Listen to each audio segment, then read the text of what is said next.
Hello everyone, welcome back to my YouTube channel. My name is FPLElmer. Today we're going to be going through my Uefa Matchday 13 team selection, which is the quarterfinals first leg. And yes, I'm going to be activating my wild card. I know it's a little late, but I'd planned for the quarterfinal first leg to be able to activate it. And there's some very favorable fixtures which we're going to look into. But before we get into that, if you're new around here and enjoying the content, make sure you subscribe, make sure you like, make sure you share, make sure you hit that bell, don't miss any content going up on the channel. Still aiming for 800 subscribers, so subscribe. So without wasting any much time, let's get straight into it. So we'll start off with my match day 12 team review. I know it's been a while since the second leg of the round of 16. It's been a while, so I'm just going to go through this very quick. We had Kobel in goal, 3 points. Schotterbeck, I think, with a clean sheet for 5 points. Achebi, 4 points there, and Gabriel, 3 points. Kunde, 4 points.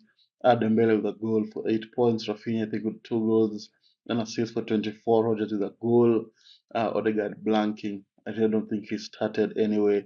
Gurasi with a goal, 7 points. And Mbappe, I think, blanks, but someone to pick up 4 points. So he had 69 points in overall with a small green arrow to 3,500 in the world. So the aims to be able to finish top 1,000, and what is going to happen. So yeah, and let's look at what match the 13 has in store for us. So these are the fixtures for match day 13 for the quarter-finals. Going to be having Arsenal versus Real Madrid.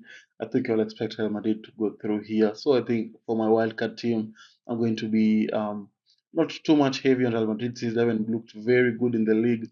They drew to Leganes. I mean, they won against Leganes only 3-2. So they conceded some dodgy goals, and they lost to Valencia during the weekend. So I'm not so keen on Real Madrid, and they consider a lot of set pieces, and as we all know, Arsenal are very strong in that department.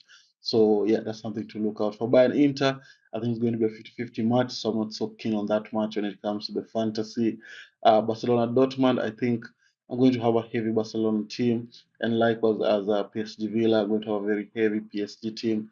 So I think other teams are going to go through. So my prediction is Real Madrid, Bayern Munich, Barcelona, and PSG to go through from the quarterfinals. And so, yeah, I know anything can happen in football, but the predictions I've gone for. So, with these fixtures in mind, let's look at my match day 13 wildcard team.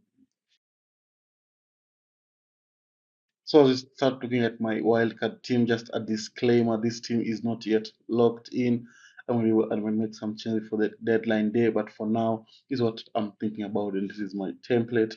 We'll be having Chesney in goal against Dortmund. They've kept a lot of clean sheets this season. I think against Real Betis is one of the first games they've conceded in a very long time. Chesney has been having clean sheet after clean sheets, but the Champions League they seem to concede a lot of goals. Dortmund have very fast players, so I think it's going to be easy to beat that offside trap that Barcelona have. But I'm still going to trust in Barcelona to keep a clean sheet in one of the fixtures, and I hope it's going to happen. Then you have Neuer against Inter. The reason I've gone for Neuer is because I think they play on different days. It was either Neuer or I think Kobel, if I'm not wrong. Sorry, it was not Courtois or Raya. And at the moment, I don't know if Courtois is fit or not, and I'm not trusting Raya. So yeah, that's why I've just gone for Manuel Neuer in there and hope he's able to get a clean sheet. Of course, Soma is also an alternative, but I've gone for Neuer. But it might become Soma. Then we have Hakimi and Hakimi in there. I'm thinking about doubling up on Hakimi and Nuno Mendes, but at the moment they're going to have Hakimi in there. So I think Aston Villa, although I'm sure they're going to be knocked out, they're going to put up a good fight. I mean, they're going to score some few goals here and there. So I think I'm just going to go for Hakimi and hope that he's going to be able to win attacking return. Then you have DiMarco against Bayern. So I'm not going for DiMarco just for the attacking returns as well. Bayern are going to be missing some defenders as Upamecano, Alfonso Davies. They did concede, I think, 2 goals in the weekend, and as well as it 1 goal, but they did look shaky defensively. So yeah, that's why I'm going for DiMarco in there. Then you have Kunde against Dortmund. That's because of his attacking returns and the potential clean sheet for Barcelona. That's why Kunde's in the team. Then we have Raul Asensio as well in there. He looked very, very good against Manchester City. When they played Manchester City, he looked very good. He looked very good as well in the round of 16. I'm not sure if he played. I think he played one of the legs. He looked also very, very good, making last-ditch tackles, just pace for days, and he was also during the weekend. So I expect him to start. Of course, the best option will be Rudiger, but I think it's going to be a tad too expensive. So I'm just going for the cheaper option in Asensio. I hope I'm going to be able to start. And we get early team news for Real Madrid, so it might give me some chance to navigate and pick someone else. Then you have Kim Min Jae finishing off the defense. I'm sure Inter are going to score with the lack of defenders for Bayern Munich at the moment, but I'd expect maybe a clean sheet or attacking return from Kim Min Jae. But that might change as I go for more attacking players. Maybe like someone like Rafael Guerrero, who's a little bit cheaper. So that's something to consider. And yeah, so that's the defense, and the goalkeeping department looks pretty solid. Now let's look at the midfield. So this is how the midfield is going to be looking like. Going to be having Usman Dembele in there against Aston Villa. PSG already won the league. Congratulations to all the PSG fans out there. So the main focus is going to be on the Champions League, and that's why I think they're going to go through against Aston Villa, and they might even go on to win the Champions League since they only focused on it at the moment with the league wrapped up. So I think Dembele is a no-brainer to have in there, and I hope he's going to be able to perform. Then we have Rafinha against Dortmund. His numbers have dried up a little bit since the international break, but I think it's been one or two fixtures that they've played. But I hope that he's going to be able to bounce back against Dortmund and be able to perform. Then we have Lamine Yamal, his other other counterpart on the other side of the pitch. He's been looking very, very sharp. He's been very good. He's just amazing to watch. Gets a lot of assists, and likely with Lewandowski in there, not going to be able to perform. Then we have Saka against Madrid. This might become Jude Bellingham if I'm being totally honest. But I think it is with Saka back in the team, he's the only person who looks like he can get attacking return for Arsenal. Because I think Arsenal have a slight chance because Madrid have been playing a little bit shaky, especially from set pieces since he's on set pieces as well. I think it's also very decent to go for him, but I might change it to Jude Bellingham because I trust more in Real Madrid as opposed to Arsenal. So, but for now, Saka is in there and hoping to be able to perform. As I talked about Yamal, then you have Olise against Inter. Olise has looked very, very good in the league. I think he got a goal and an assist during the weekend. He looked very, very sharp.